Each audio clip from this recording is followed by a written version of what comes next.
Vous informer reste une priorité, mesdames et messieurs. Bienvenue à cette nouvelle édition du journal universitaire que j'ai le réel plaisir de vous présenter. Ouvrons ce journal par la cérémonie d'inauguration de home réhabilité des étudiants de l'Université pédagogique nationale le mercredi dernier par la ministre délai sursis, professeure ordinaire Marie-Thérèse Sombo. Reportage de Georges Ndilumbi et de Christian Chipamba.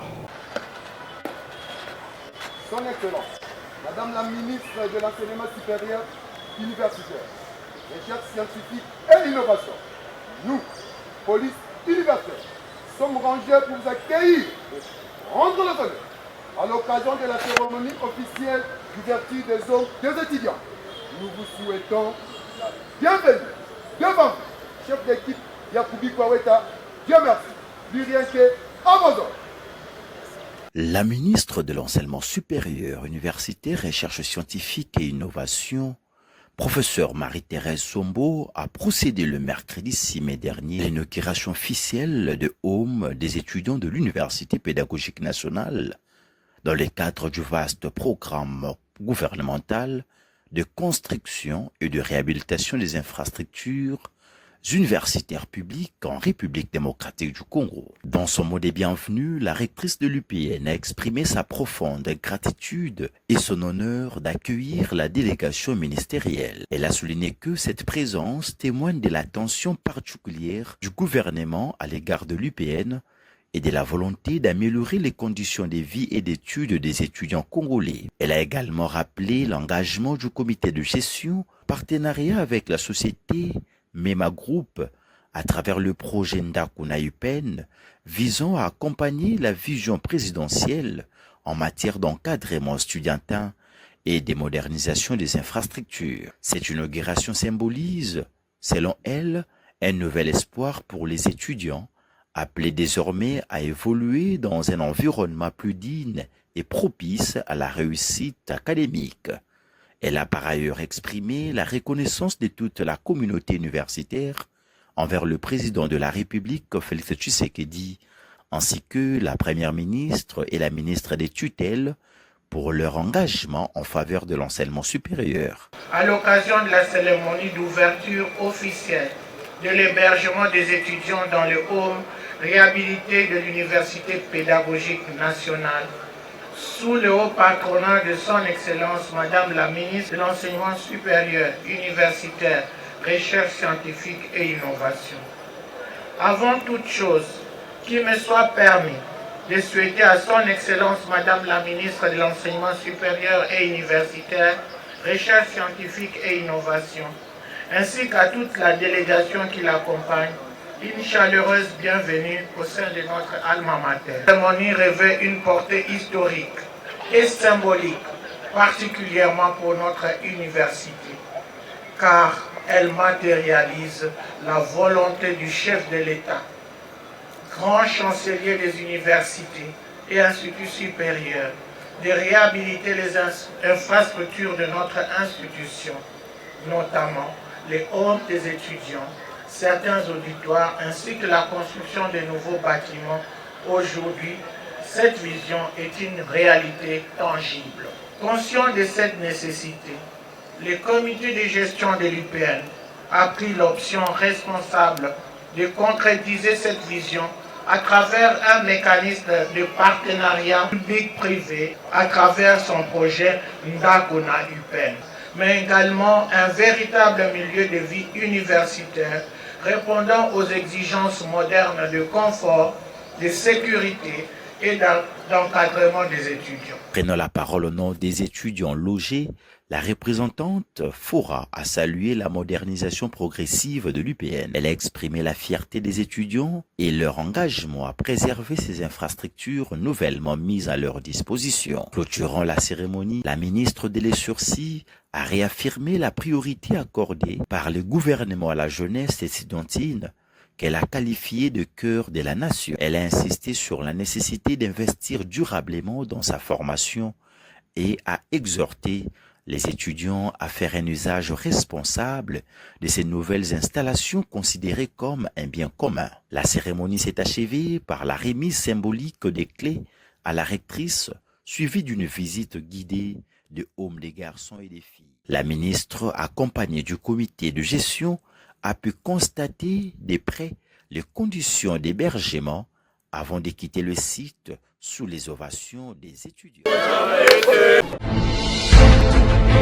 Analyse comparative des performances des micro-noyaux dans la synchronisation des multitâches en environnement préemptif, implémentation des prototypes des tests. C'est le sujet du mémoire des diplômes d'études approfondies défendu par l'assistant Batata Ilungidila Caleb de la faculté des sciences de l'Université pédagogique nationale. Suivez.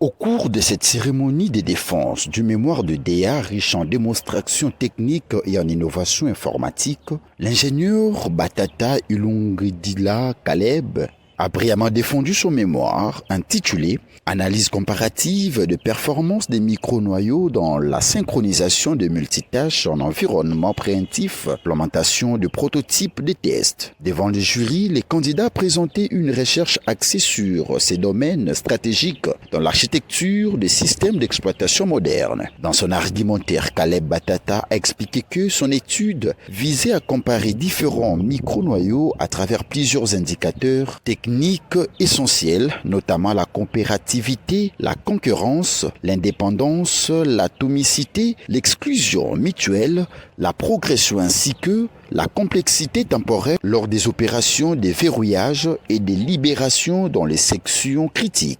Pour mener cette analyse comparative, le chercheur a porté son choix sur 3 micro-noyaux réputés dans l'univers des systèmes d'exploitation GNU, URT, L4 et Amoeba. Ces derniers ont servi de prototypes expérimentaux dans les cadres de tests pratiques réalisés à l'aide du langage C, choisi pour sa capacité à interagir directement avec les couches des bas niveaux des systèmes d'exploitation. Les candidats ont également indiqué avoir implémenté l'algorithme de Maekawa comme modèle de référence afin d'évaluer plusieurs fonctions clés liées à la synchronisation des tâches soumises à des tests de performance basés sur les calculs de la complexité temporelle pendant les différentes itérations d'exécution. Les résultats obtenus ont ensuite été déployés sur les micro-noyaux retenus afin d'identifier celui offrant le meilleure performance en matière de synchronisation multitâche en environnement préemptif. Au terme des échanges scientifiques et la délibération tenue à huis clos, le jury a jugé le travail recevable avec mention la plus grande distinction, saluant la rigueur méthodologique, la pertinence scientifique et la capacité technique de cette recherche. Dans une ambiance détendue, le désormais lauréat Batata Caleb a souligné que...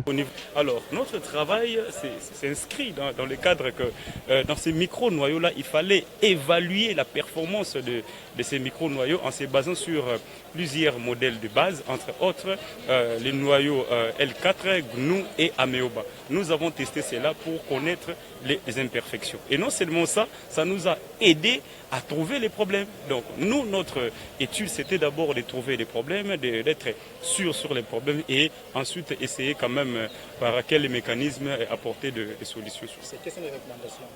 Alors, des recommandations est que au niveau de l'architecture micro-noyau, il y a un problème en ce qui concerne la concurrence. La gestion de la concurrence n'est pas vraiment bien adaptée par rapport à d'autres tâches de synchronisation. Et ainsi de suite. Et puis, il y a encore le problème de l'indépendance. L'indépendance n'est pas bien gérée au niveau de micro-noyaux. Et non seulement ça, l'indépendance, il y a aussi des problèmes d'atomicité. Donc, comment un micro-noyau doit exécuter des tâches de manière encore plus critique, des tâches critiques. Donc là aussi, il y a des problèmes et nous pensons y apporter, trouver maintenant des solutions. Pourquoi pas essayer de contribuer maintenant à cette architecture des micro-noyaux en prenant en compte des estimations ou bien des remarques que nous avons essayé de faire. Au-delà de ça, à un moment donné, il y a eu le torchon a été brûlé entre vous et le membre du jury. Et on dira, qu'est-ce que nous allons dire? L'élève était face à ses maîtres, c'était pas facile. Ah bon, si on se disait que ça a été facile, je serais un menteur. Si aussi je disais que ça a été très difficile, vous allez me poser la question, mais comment tu as fait? Mais le reste, c'est ça la beauté de membres de jury et chacun a joué son rôle. Et je pense que la finalité, nous sommes quand même en sortie. Un étudiant de G1 en informatique, qu'est-ce qu'il faut retenir, s'il faudra faire le résumé pour tout le monde, même les débutants? Le centre de recherche interdisciplinaire de l'UPN, dirigé par le professeur ordinaire Jean-Paul Yawidima Inzambi, a organisé du 8 au 9 mai 2026 une formation destinée aux cadres scientifiques de l'UPN et d'autres institutions UPN. La messe scientifique a eu comme thème formation sur l'ingénierie de la construction des savoirs scientifiques. Georges Ndilumbi et Christian Chipamba pour le détail. Respectons notre pays. Le Congo n'a pas besoin d'être aimé. Le Congo a besoin d'être compris. Les centres de recherche interdisciplinaires de l'Université pédagogique nationale a lancé jeudi 8 mai 2026 ces séminaires de formation consacrés à l'ingénierie de la construction du savoir scientifique. Organisés du 8 au 9 mai 2026 à l'intention des cadres scientifiques, chercheurs de l'UPN ainsi que d'autres institutions d'enseignement supérieur et universitaire, cette activité s'inscrit dans la dynamique de renforcement de la qualité de la recherche scientifique en République démocratique du Congo, placée sous les thèmes formation sur l'ingénierie de la construction du savoir scientifique. Cette session a été animée par le professeur ordinaire Dr Jean-Paul Yawidima Inzambi et le professeur Corneille Luboya, deux spécialistes engagés dans la réflexion épistémologique et méthodologique de la recherche scientifique. Dans son intervention axée sur le paradigme épistémologique au schéma conceptuel de la recherche, le professeur Jean-Paul Yawidima Inzambi a insisté sur l'importance de fondements épistémologiques dans toute démarche scientifique. Toute recherche sérieuse doit partir d'une compréhension claire du réel et de la réalité, considérée comme point de départ de toute construction du savoir scientifique.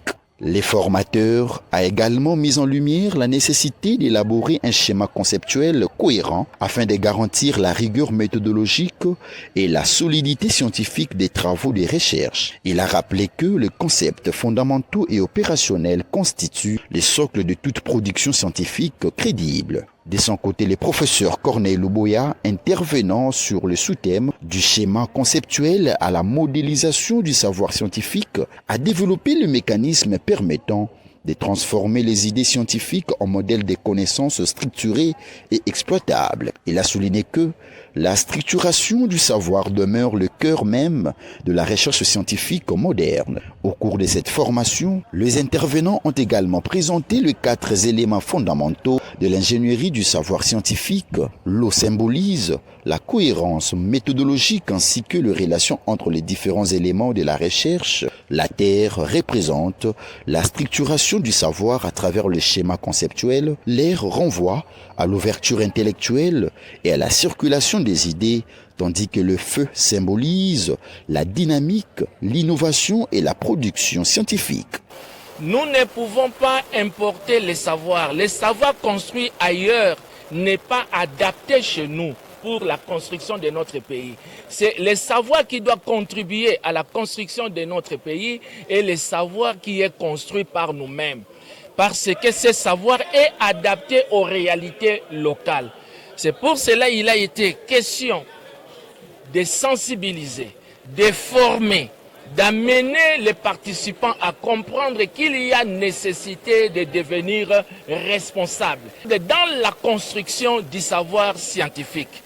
Nous interpellons les chercheurs à ne pas être évasifs lorsqu'ils exposent les problèmes de leurs recherches. Attends la théorie de l'entonnoir pour placer la théorie des pyramides normales, c'est-à-dire moins d'informations d'ailleurs, plus d'informations sacrées sur les problèmes en répondant à la question c'est quoi les problèmes que vous abordez, c'est où, c'est quand, et avec pourquoi et comment et avec quel effet sur ces problèmes-là. Notez que ces séminaires a réuni plusieurs chercheurs, enseignants et cadres scientifiques venus approfondir leurs connaissances sur les méthodes modernes de construction et de modélisation du savoir scientifique dans un contexte où la recherche universitaire est appelée à répondre davantage aux défis du développement national.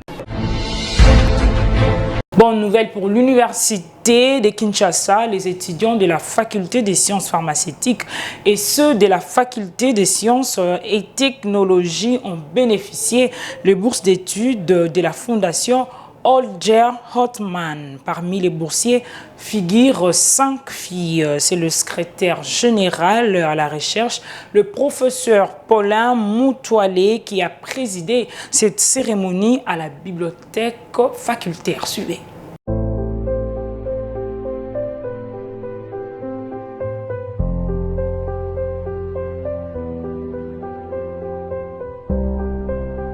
Ils ont reçu leurs bourses de recherche de la Fondation Holger Pullman et ce sont les étudiants de la faculté des sciences pharmaceutiques et de la faculté des sciences et technologies qui avaient soumis leurs projets de recherche. Après des analyses approfondies par l'équipe de sélection du projet ont été retenus le secrétaire général à la recherche de l'université de Kinshasa, le professeur Moutoilé, qui a procédé cette cérémonie en vidéoconférence avec des partenaires, a d'abord appelé chaque candidat qui a expliqué bravement l'importance de son projet. Ensuite, le numéro 1 de la recherche de la colline inspirée a encouragé les gagnants en les prodigeant les conseils sur les bons usages de la somme récite. Au total, 10 étudiants boursiers ont bénéficié chacun son enveloppe pour booster les recherches dont les résultats sont entendus dans les 10 prochains mois. La fondation Holger Pullman a été créée depuis 2010, encourage les jeunes chercheurs en finançant leurs projets de recherche. Ces bourses restent un signal fort pour les chercheurs de l'université de Kinshasa. Je soumis mon projet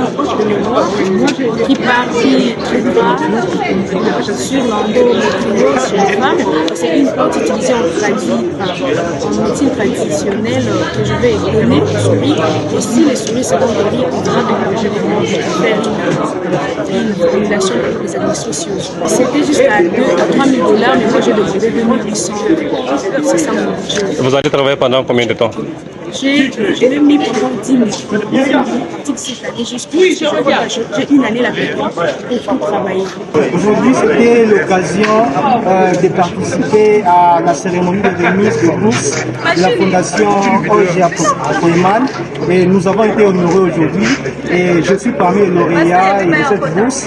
Et donc, je suis très honoré et très content de cette bourse. Et nous sommes engagés à respecter et puis à finir notre travail dans les délais afin de respecter les conditions qui ont été fixées par la fondation. Notre projet a porté sur la recherche de composés à base de plantes qui sont capables de bloquer les protéines qui s'attachent à l'ARN messager chez les trypanosomes, parce que selon les recherches, il est démontré que la croissance et la transformation de différentes formes de ces parasites étaient médiées par des mécanismes post-transcriptionnels régulés par des protéines qu'on appelle des RBP.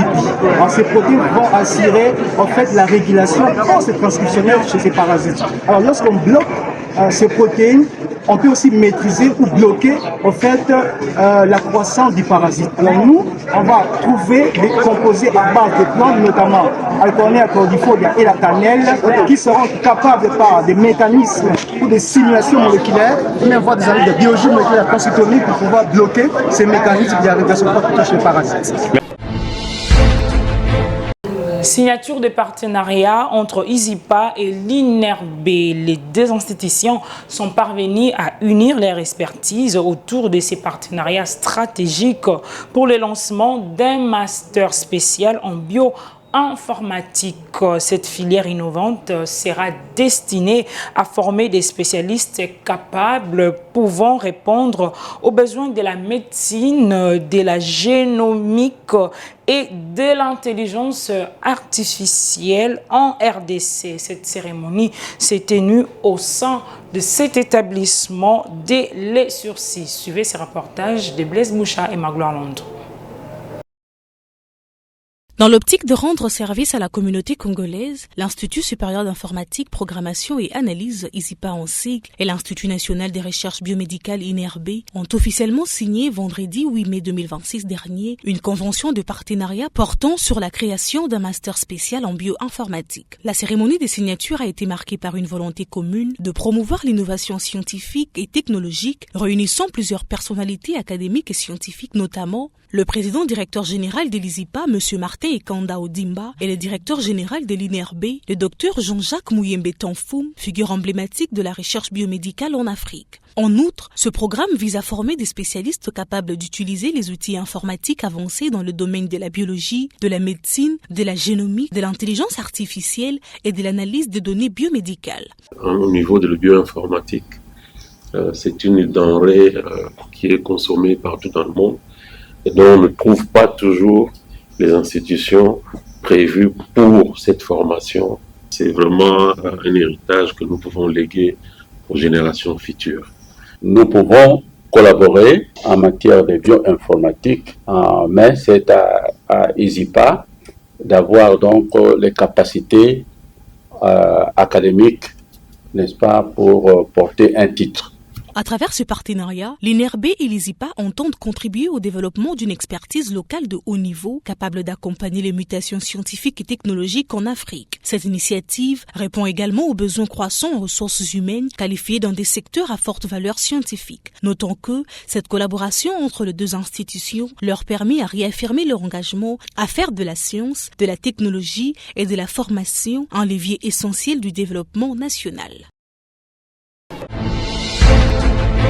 Séance académique en hommage au fait professeur ordinaire Julien Irumu de l'école de traduction et interprétation de l'Université pédagogique nationale le jeudi dernier. Toute la communauté upénienne a rendu les derniers hommages à ces formateurs de formateurs qui a consacré toute sa vie à l'enseignement. Suivez.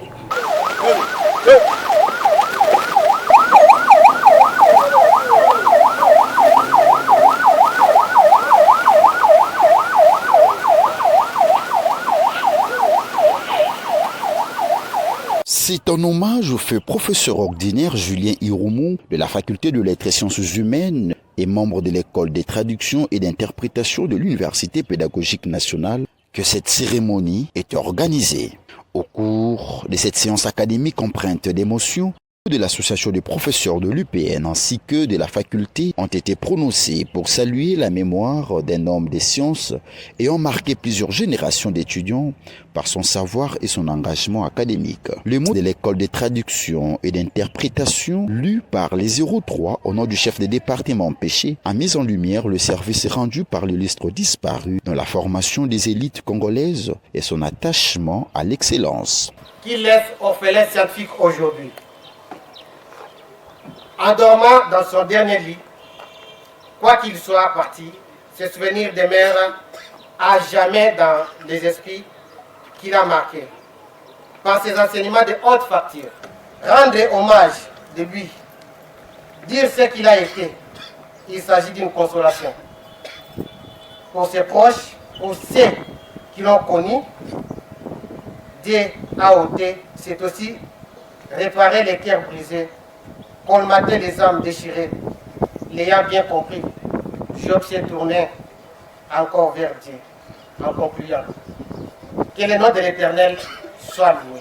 Après plusieurs témoignages, le comité de gestion de l'UPN, conduit ici par le secrétaire général académique, a présenté les condoléances de l'université à la famille du disparu. Moment symbolique de la cérémonie, la remise de la toge du feu professeur à sa famille, suivi du dépôt des gerbes de fleurs par les autorités académiques, collègues et étudiants. C'est dans une vive émotion que le professeur, assistant, proche, membre de la famille et de la communauté universitaire ont accompagné la dépouille du professeur ordinaire Julien Irumu à sa dernière demeure.